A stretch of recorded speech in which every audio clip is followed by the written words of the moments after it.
ఇప్పుడు మీరు వింటున్న కథ పేరు భూతమూర్ఖుడు. ఒక గ్రామంలో ఒక వడ్రంగి యువకుడు ఉండేవాడు. వాడి పేరు గణపతి. వాడికి కొద్దిగా చదువున్నది, కానీ ఆస్తి దాదాపు ఏమీ లేదు. అయితే కష్టపడి వృత్తి చేసుకుంటూ తన ముసలి తల్లి పొట్ట పోసుకుంటూ కాలక్షేపం చేసేవాడు.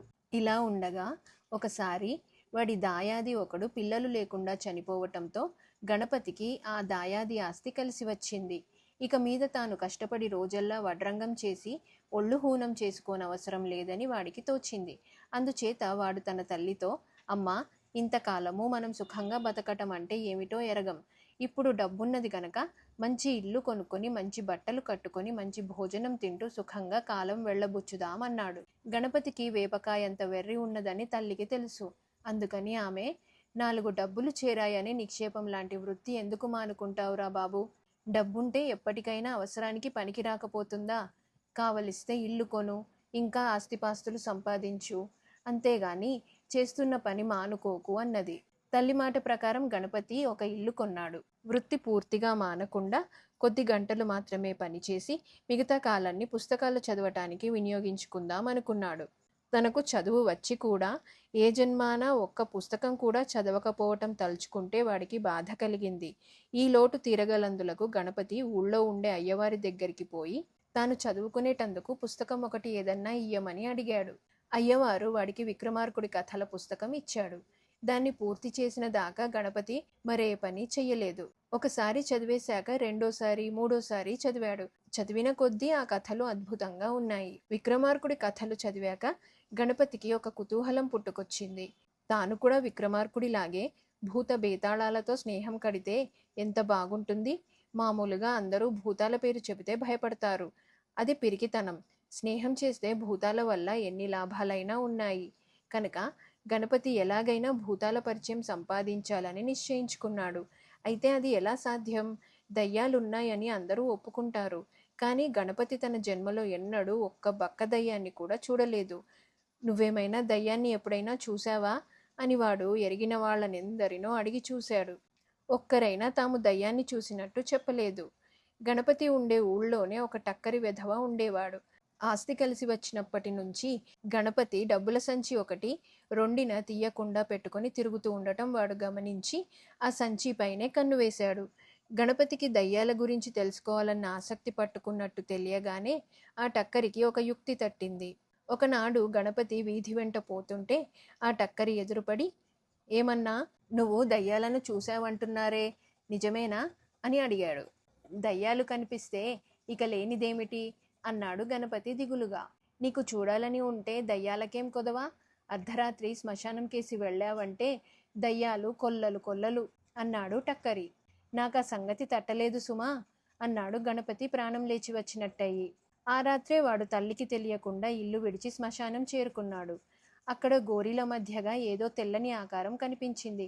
అమ్మయ్యా, అది దయ్యమే అనుకొని వాడు దాన్ని సమీపించి, నువ్వు భూతానివా, ప్రేతానివా, పిశాచానివా, బేతాళానివా అని అడిగాడు. ఆ ఆకారం మాట్లాడలేదు. గణపతి దయ్యాన్ని మరింత సమీపించి, నేను నీతో స్నేహం చేయటానికి వచ్చాను, పలకవేం అన్నాడు. టక్కరివాడే పైనుంచి కిందకు తెల్ల దుప్పటి కప్పుకొని గోరిల మధ్య గణపతి కోసం నిలబడ్డాడు. గణపతి తనని సమీపించగానే వాడు తన మీద ఉన్న దుప్పటి గణపతి మీద కప్పి గణపతి మొలలో ఉన్న డబ్బుల సంచి గుంజుకొని గణపతిని ఒక్క తోపు తోసి చల్లగా జారుకున్నాడు. గణపతి తన డబ్బుల సంచి పోయినందుకు ఏమాత్రమూ విచారించక దయ్యాన్ని చూసిన ఆనందంలో ఇంటికి తిరిగి వచ్చి మర్నాడు ఉదయం తల్లితో, రాత్రి నాకు దయ్యం కనిపించిందమ్మా, ఇదిగో దాని బట్ట, దాన్ని ఏమార్చి తెచ్చేశాను. అయితే ఆ గొడవలో నా డబ్బుల సంచి పారేసుకున్నాను, పోతే పోయిందిలే అంటూ జరిగిన సంగతంతా చెప్పాడు. వాస్తవంగా జరిగినదేమిటో గణపతి తల్లి గ్రహించింది. వాడు చూసినది దయ్యం కాదని చెబితే వాడికి మనసు నొచ్చుతుందని, పిచ్చివాడా, దయ్యం కనిపించి మంచిగా మాట్లాడకపోతే దాని బట్టలు ఎత్తుకొస్తారా? తడి పెడి 4 ఇచ్చుకోవాలి గాని అన్నది. అది నిజమేననుకున్నాడు గణపతి. దయ్యం తనతో స్నేహంగా ఉండనప్పుడు బలంతోనైనా లొంగదీసుకోవాలి. అందుకని వాడు మర్నాడు రాత్రి కూడా శ్మశానానికి వెళ్ళాడు. ఆ రాత్రి మబ్బులు పట్టి మరీ చీకటిగా ఉన్నది. ఆ కటిక చీకటిలో వాడికొక దయ్యం నిటారుగా నిలబడి ఉన్నట్టు కనపడింది. గణపతి దాన్ని సమీపించి పలకరించాడు. కానీ దయ్యం పలకలేదు. తల్లి చెప్పినట్టు వాడు 2 పిడికిళ్ళు బిగబట్టి దయ్యాన్ని చావబాదాడు. దయ్యం చలించలేదు గాని వాడి చేతులు రెండూ పగిలి రక్తం కారసాగింది. వాడు దయ్యం అనుకున్నది ఒక సమాధిరాయి.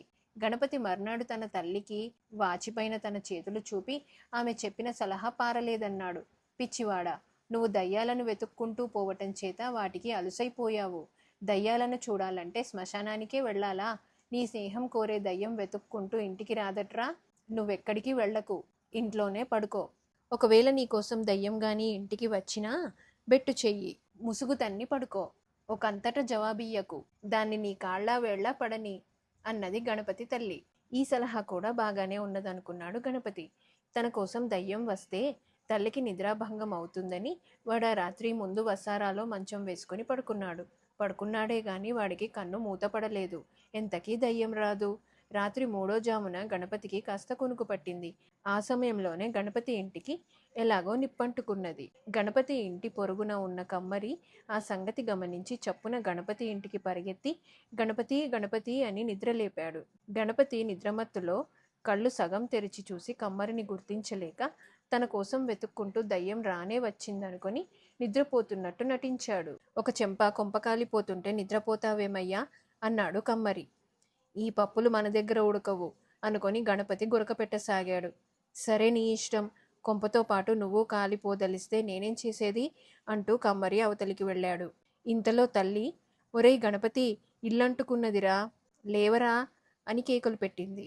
గణపతి లేచి చూసేసరికి ఇల్లు సగానికి పైగా తగలపడిపోనే పోయింది. డబ్బుల సంచితో పాటు కొనుక్కున్న కొంప కూడా పోవటంతో గణపతి తిరిగి ఎప్పటి స్థితికి వచ్చాడు. ఆ స్థలంలోనే వాడొక చిన్న గుడిసె వేసుకుని తిరిగి కష్టపడి వడ్రంగం పని చేస్తూ తల్లి పొట్ట తన పొట్ట నింపుకోసాగాడు.